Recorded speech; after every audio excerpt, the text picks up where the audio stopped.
And it was an amusing moment when I was like, well, the last time when the expanded credit didn't pass, where did you guys go? And they're like, Dr. Phil. I was like, okay, I got it.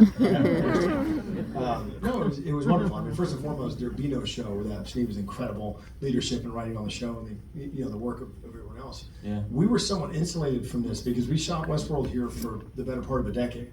Up in Santa Clarita, same facility we were at for season 2. And so we had our own little universe, and it kind of felt like.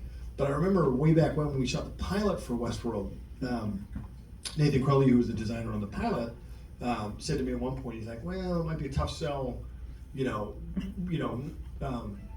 he wasn't reflecting his own experience. He was like, the studios don't think the crews in LA can build the big sets anymore. That was 2014. Really? I started working in this town in 1999 as a PA, and that first production I was on, people were talking about Runaway production. Really? Right? And you just watch this steady attrition. I think one of the points we were trying to make with the tax rebate is, first and foremost, it's the identity of the city. It's also this huge, incredible privilege that we get as as Southern Californians to talk to the world, right? Yeah. And our culture, we broadcast this all around the world. I think we sort of mortgage that one piece at a time, right? These sort of short-term decisions about, we're gonna, we're just gonna claw back a little bit of money if we can go to the UK, if we can go to Georgia. These are wonderful places, wonderful crews, but you can't give up the essential, very, very special thing that we had here in California. Yeah. And I did not realize we sort of, I put my mouth in the award show, and they're sort of talking about how do we help people who lost their homes in the fire. I was like, here's a novel idea. Why don't you shoot your fucking next movie or show in LA? Yeah. You want to help your neighbors in Florida. Yeah.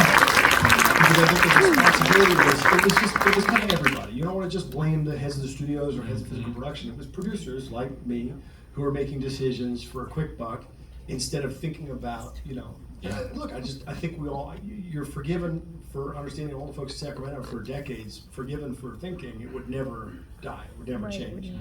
I think it came very, very close to dying. I think we're turning the thing around now. Well, I hope so. I have friends in the biz who are going to work here, there, everywhere. Some of my friends are now in Atlanta just doing productions.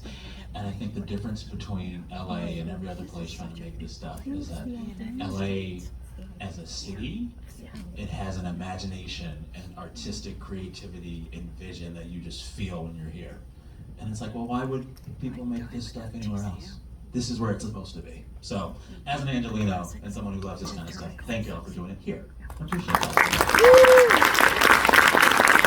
On that note,